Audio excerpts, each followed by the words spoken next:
everyone. Welcome back to Talkoffamepod podcast with your host, Kyliemontigney. And today we are welcomed by a three-time Olympic coach who has coached athletes from age 7 to adult in a wide variety of settings, from elementary schools to the world's largest stage. For sporting events, she has worked with some of the biggest names in track and field events, including Wilt Chamberlain, Jackie Joyner-Kersee, and Florence Griffith Joyner. And she coached 1996 Olympic gold medalist Charles Austin in men's high jump. In 2004, she served as a head coach for the U.S. Olympics women's track and field team. Welcome to the podcast, Sue. We are so honored to have you. And this huge thank you. I really appreciate you taking the time. Well, thank you so much for having me. I'm looking forward to our visit. Thank you so much. And so, what got you into the path as a track and field coach? Well, interestingly enough, when I was first coming up through high school, we didn't have track and field in schools. It was before Title IX, obviously, and we had play days, which were like recreation days. But if you wanted to do a sport other than maybe tennis or badminton, you had to do it through a club situation or through Parks and Recreation. And so when I was in high school, my freshman year, I met a young lady who was 2 years older than me, and she was one of the best sprinters in the nation. And she was competing not through school, but through the AAU, the Amateur Athletic Union. And so we became friends. And since she was better than any of the high school girls around there, she was training at the junior college with the men's team. And so I guess after being the only female out there for a while, after we became friends, she said, "Do you want to come to practice with me and just kind of hang around and, help me out?" And so that was my first introduction to track and field and to coaching, is kind of hanging around her, watching the men's team and the men's coaches practice and train. And then she put a stopwatch in my hand and said, "Here, time me." And then that started it. Did she do it after high school, once she graduated, or she just Yes, she went to college here in Texas, ironically.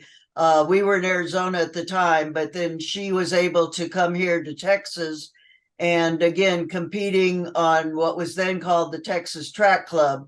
It had nothing to do with the university. It was all, again, AAU. And she was training for the 64 Olympics and then got hurt.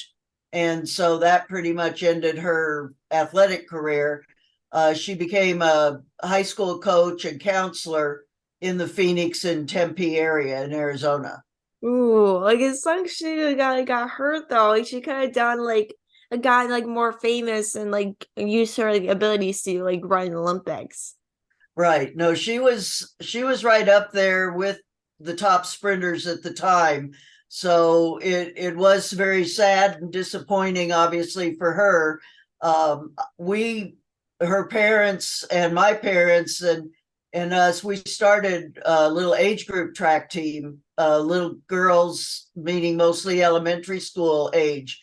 And so even though she had to retire because of the injury, or did retire because of the injury, I kept up with the coaching of the little girls team. And that's why I kept in the sport, even though she had pretty much retired from active duty with it. Did you start this when you guys were in high school, the whole girls thing? Because I know back then, you said, there were not really any girls playing track and field and stuff. Right. No, actually, by the time I was a junior in high school, then we started a club. And again, it was all not through the school, but through the AAU. And so because I was still under the age of 16, I couldn't even drive to practice by myself. I had to have a ride to practice.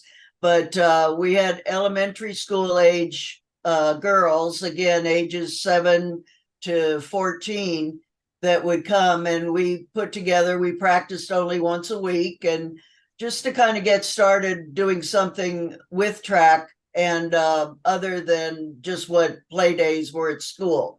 So the AAU did provide a good basis for us to start with.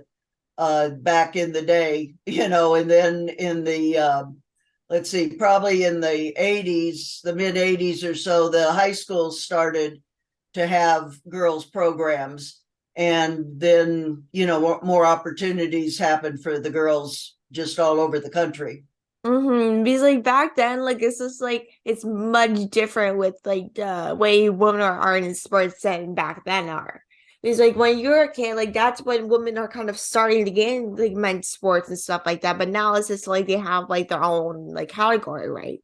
Yes, yes. Now it's kind of normal. And the thing that is kind of strange is that a lot of young ladies today don't realize that they didn't have opportunities and they didn't have all this activity available to them. Like I said, when I was coming up in high school, which would be the mid 60s, the only interscholastic sport we had sports was golf, tennis, and badminton.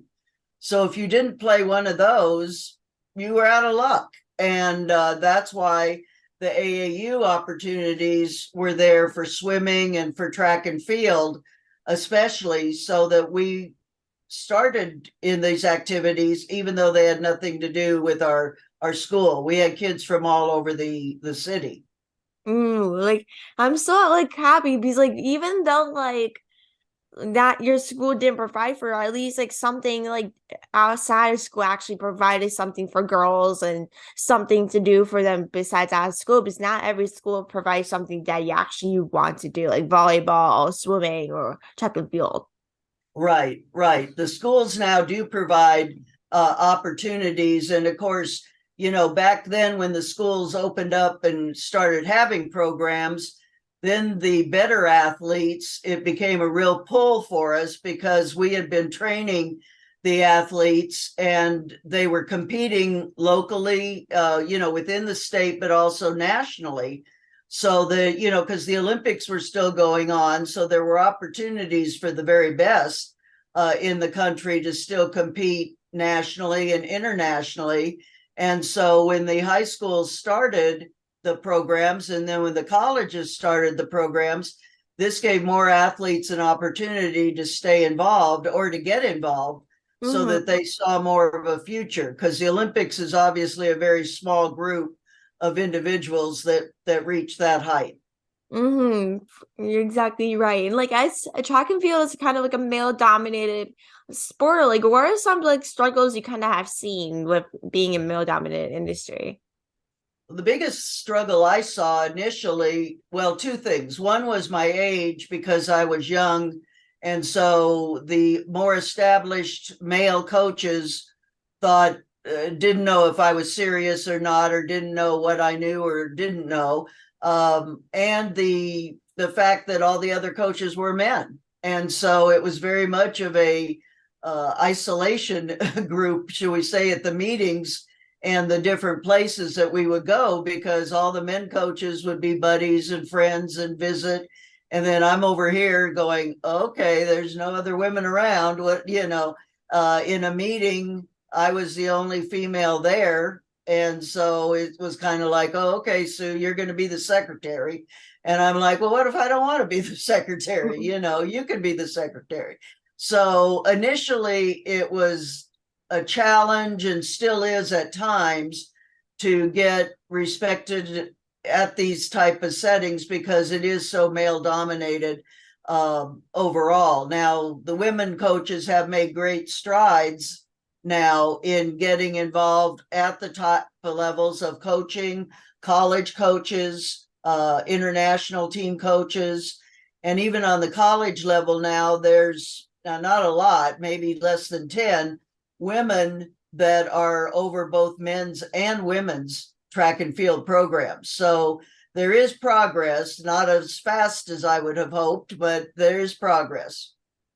That's so good news because like even though like with back then to this day, like with being in like what's to say sports, with being in a male dominated industry, like a lot of people don't think you should work in sports because you're a woman and they think like, oh, you're just here for the players or like this something or like whatever that may be. Like I know like a lot of people often say like, oh, you just want to work here because you just want to work with the players, but then if you are very passionate about sports, like, and you want to work in that field, let's just say track and field, with being so male dominated, like you said, like you want you to be a secretary, but then like you want to actually be part of the organization, do something meaningful with that, being a secretary or like being an assistant or something. You just like you're just there to make a difference in the women's sports, not just be a secretary and because you want to use your knowledge in the sport. You're there for a reason besides being a secretary and like a assistant or those like low key type of things. Exactly. I mean, that's the thing is I wanted to be involved. I was not a very good athlete myself, because sometimes people say, well, why didn't you just compete, And so initially I realized I was not that good of an athlete, probably by hanging around my friend and watching her, be so good. And I was not that good. And so that's where the coaching appealed to me. I was also a middle school teacher, middle school level, and assistant principal. So my paying jobs over the years have been through the education field. And Mhm. so I was working with young adults or young kids anyway. And the coaching gave me a lot of experience ahead of time to work with young people and learn how to teach and to coach and just to interact with them. It's also good with your resume though. Like with having those experiences, it'd just be good for a job or even college have those experiences. Right, right. No, it's been an interesting road, that's for sure. Like, do you think like there's any changes for women in track or like women in sports specifically? It's always getting better. It's slow though at times, and that's what gets frustrating is to sometimes the opportunities are there, but not to the same degree that the men have. We've seen that more lately with the basketball over the last few years Mm-hmm. with the women's Final Four NC2A basketball a few years ago, where the national tournament was, and their weight room was like a hotel weight room, and the men had a fancy gym like setting. And one of the players from Oregon posted what the women had versus what the men had and showed the vast difference. And of course, that got changed very quickly because the NC2A got really embarrassed by not being prepared. The sad thing is, though, that when we first started back in the day, again with Title IX and so forth, most of the coaches of the women's teams were women. Mm-hmm. That has changed, and that now I would say the dominant number of coaches in the U.S. of women's sports are men, and so it's kind of like, okay, women, where are you? When you retire, or like me, who never really had an athletic career, where are you to come in and do you want to coach? And there's sacrifices involved. It's not an easy job. It's Mm-hmm. not easy time commitment. And so there's a lot of give and take on reasons why women are not staying involved or getting involved. But it does hurt when we say we want equality and we want equal opportunities, but then we don't have the people filling the spots that are available. So, Mm-hmm. it's kind of a mixed thing right now. Because like back then, like when like back in like the 60s, 70s, it was all women coaches basically in terms of women's track.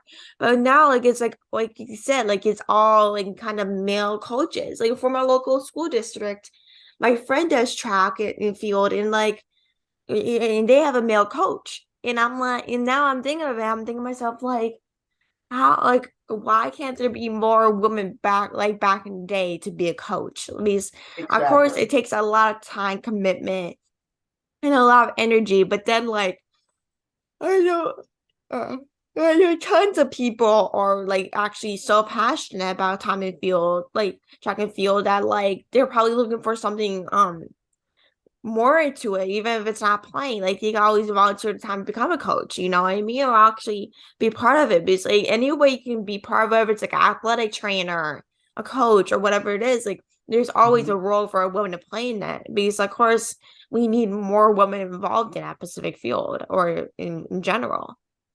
Right. I mean, you could be an official, you can work the sports management, meaning putting on the track meet, hosting it, the coaching part of it, announcing. I mean, there's all different types of opportunities if you're not an athlete. So there's really it's more the time commitment and just, people that have a passion, like you mentioned, who has a passion for this.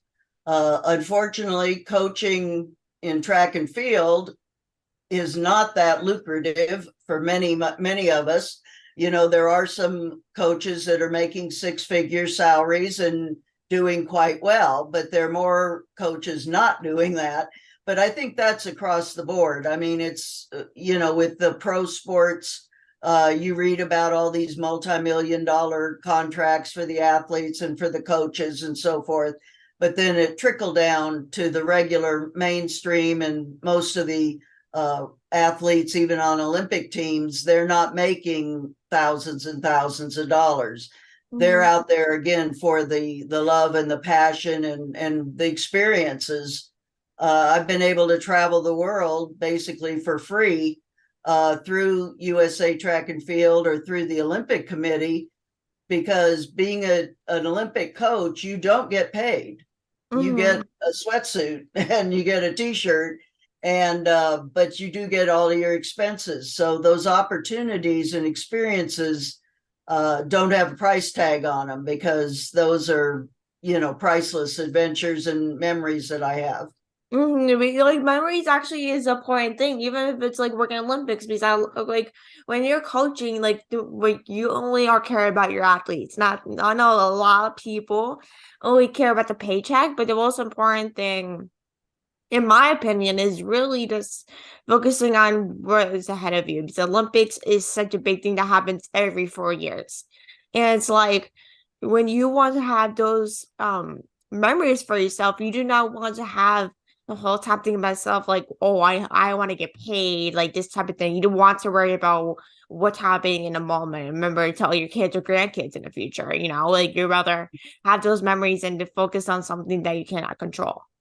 Exactly. I mean, that's the thing, is to be able, the experiences that you have and the friendships and the relationships that you develop over the years with the athletes, their coaches, or their agents, or lifelong friends in most cases, that you just, who can explain what it's like to open a hotel window and look out and see the Acropolis in Greece, and see, ancient ruins in places. And, it's just things that you read about or you see on TV suddenly are happening to you. Mm-hmm. And those are the memories that you take away, in addition to the competition, obviously. Exactly. Like, what do you think the future holds for like women in sports? I think women, as long as they continue to perform well, I mean, we have to have a product that is appealing to the audience. I mean, that's in any sport, that you have to have the excellence of performance that people want to watch. And, as long as women keep striving to push themselves and to have better performances, the opportunities, I think, will be there.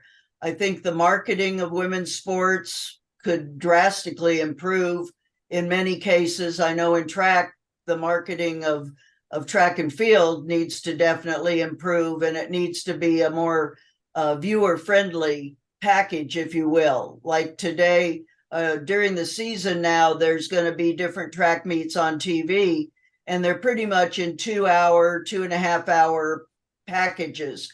And so to do that, you have to pick and choose certain events to show, and certain people, characters of the athletes, the characteristics of them, and so forth. So I think the future is very bright, but we do have to have people stepping up and performing and presenting themselves appropriately.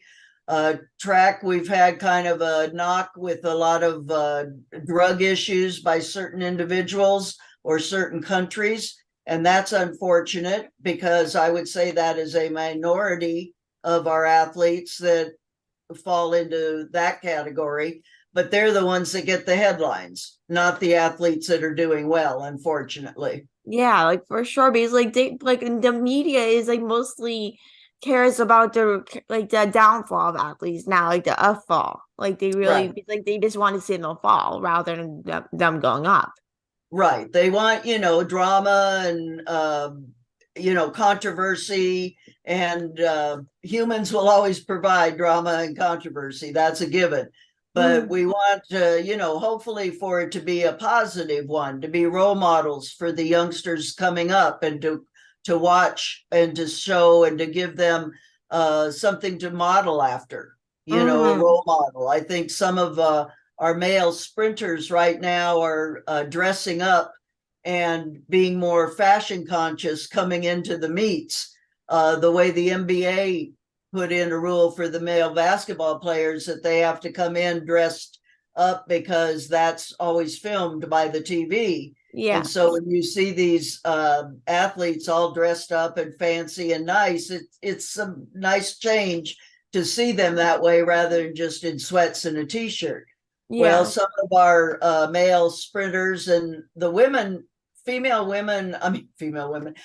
athletes tend to dress up anyway. They've always presented themselves off the track very positively, and so some of them now are coming into the meets more stylish and dressed, and the TVs are covering that. The media is covering that, and I think that's a very positive sign also, because athletes, their bodies are in good position, their bodies are good conditioning. They have to be to perform well at their sport, and they're young, early 20s, mid 20s, and so they present themselves very well. And I Mhm. think that is marketable also, because again, you have to think of your audience. Yeah. Who's watching and what do they want to see? And hopefully it's just not always a controversy. Because like the way like the players are presented, whether it's like in NBA baseball, like with baseball as well, you have to dress up with in a suit or something like kind of like stylish type of thing. Because I know like when people are watching on, let's just say Sports Center or MLB Network or whatever there's sport networks there are, like they will watch it and think like, okay, well, this player is stylish. Maybe I can dress up like them one day. You know what I mean? It's just Exactly. like when they see that video of that one Pacific player, let's say LeBron James, for example, when if they see him dress up like in this fashionable suit or a tie or whatever he decides to dress up on, like they will see him and other players be like, okay, well, I want to do that too. Like, you know what I mean? So like to see themselves like presented and actually before the game, because I know a lot of players will probably be like, why do I have to get dressed before like that before a game? You know, and maybe sometimes a lot of players are like, I'm just here for the game, not to go for a party. You know what I mean? So Right. it's Right. like to see some of those players kind of like when the people for the team are videoing them, whether it's like a videographer or photos, once it's posted on social media, you're like, okay, well, like this guy looks so stylish. Okay, like this is a big change because like when you see those players dressed up like that, you just kind of a little bit shows how much you care about it will kind of change the way the sport is made. Right, right. And that's the thing. It shows, that they care about themselves. They want to feel good, look good. And, I think that's a positive role model too, for the youngsters watching. And again, it goes back to media coverage. And if the media is showing that, then let's put a good foot forward. Let's show them the very best that we have. And so that's a very positive influence, I think, nowadays. And like with women in sports, like it's like rarely on TV. Honestly, it's always on male it's always male sports like NBA, soccer, baseball, football. It's always on TV when the season happens, but like you rarely see women on TV, like to see actually see what's happening. Well, like tennis with Serena Williams and all, they'll show a lot more tennis with some Mm, of these name players. And of course, you'll see like with Venus and Serena over the years, they're into style and into fashion. And so they would create their own outfits. And they weren't just the plain old white outfits that tennis players used to wear. And they would come in with little skirts and different color sequences, combinations. And, they made it kind of an excitement when you go to see Serena play. It's like, what is she wearing? Not yeah. just, is she going to win? And so that's a lot of fun too. And I think as some of the players get those reputations, like some of the baseball players you'd mentioned, some of them have started wearing a lot of different jewelry. Yeah. And so that'll get attention. So again, it's just something that's a little different and a little off brand that will get people's attention, that gets a player notoriety of a positive sort, not that they got arrested or something. Yeah. Because like I know like with some guys like or girls like you can just dress up the way like the people would in like the jail cell or when they're getting arrested. Right. Yeah. Some of them think that's attractive, and it's not, Yeah. not at all. Yeah. Like do you think Title IX changed the way people like especially women are portrayed in sports? It definitely did. As far as when we go back now, it's a 50-year anniversary this year. And again, if we go back now to when I first started, in the 60s and 70s, and we didn't have it, like I say, there were not school opportunities, there were not scholarship opportunities. We were off in a corner at maybe an elementary school track running on a dirt field. The national competition was held separately from the men. And so the men had their meet and it was on TV and all, and we were off at some high school. So that has all definitely taken a 180-degree turn for the better. I think the opportunities again are continuing to be there.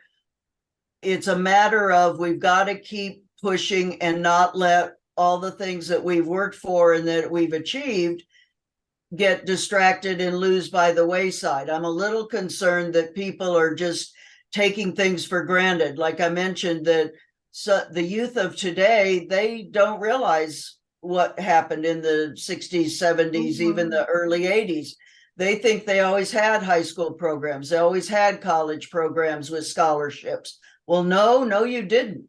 When I first started the program at Arizona State in 1974, I went in and I said, where's our equipment and our uniforms? The athletic director showed me the uniforms. They were handmade uniforms by one of the girls' grandmothers. Now you tell me what NC2A Division I program had that for the men's side. Mm-hmm. None. They had nice, fancy, ones that were professionally made. And I was like, no way. The first thing we did was buy professional uniforms because, again, when you go out to compete, you want to look good to perform good. Mm-hmm. And so these type of things that I'm concerned that the athletes of today don't realize, they just take it for granted that this has always been there and always going to be there. And I don't think it is. I think we've got to really be careful. You see some of the changes nationally with the abortion rules changing, with different things that affect women only that are being governed by men. Mm-hmm. And if the women don't stay alert and stay actively involved with all this, I fear that we're going to lose a lot of the positive things that we've gained over the last 50 years. And this is where I put a call out to the women and to even the young men of today, learn from the history, learn from where you're coming, what has happened, what has evolved, and what needs to be done to continue and to improve. what we have. You don't want to just stay status quo. Hopefully you're wanting to progress and to make it even better. As we mentioned earlier, more women coaches coaching women. How about women coaching men? That was when I first started. I lost out on a coaching position that was a male female coaching job because I had not coached men before. And yet the athletic director hired a man who had never coached women before. What's the difference? And so that's why when the athlete that I coached in 1996, Charles Austin, won the gold medal, it was like, yeah, a woman can coach men at the highest level. Because here he's won a gold medal, he set American records, he set Olympic records. And yes, I did have something to do with that, as did he, obviously. Yeah. But, so it does concern me where we're going, and the fact that we might be, with blinders on, not really looking at history, because if we don't learn from history, it will tend to repeat. And that's what we don't want. Yeah, that's definitely what we don't want, because like things are different from way back then. I feel like a lot of people, especially my age group, like take it for granted in terms of what we have and what schools have to offer. But rather than back then, like you guys didn't have all these opportunities like we have today. No, not at all. And so that's where I definitely, want to keep, I ask the athletes I work with, I'm like, learn your event. Learn the history of it. When I ask them sometimes if they know who a certain athlete is who's a world record holder, and they go, no, then I'm kind of like, well, how do you consider yourself a student of your event when you don't even know who the current world record holder is? Right. Learn the history, and I'm, again, a teacher at heart. So, that's a big push that I have, is that, you need to learn about the event, about the sport. Don't just be so focused with yourself that you're not aware of the things and the people around you. And like your latest book, I Want to Run, the Limb Development Training and Neutral Guide for Young and Teen Track Runners ages 10 to 18. Oh my God, you have it there. There it is. Yes. Thank you. In which is a blueprint for young, inspiring athletes, the parent, coaches, that discusses the various competitive track and field events from scholastic meets to the Olympics and how to prepare for them. Like, what scholastic meets are for the Olympics? Well, what I do with this book, it's like a beginner's guide, if you will, for young athletes and or parents and or coaches of all the different track events and what each of those events is like.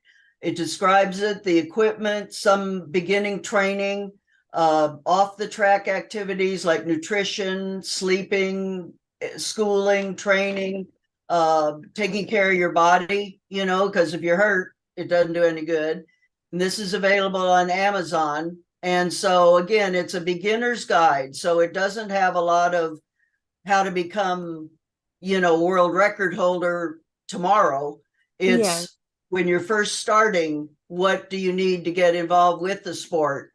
And then hopefully lay a good foundation so that you can continue to improve.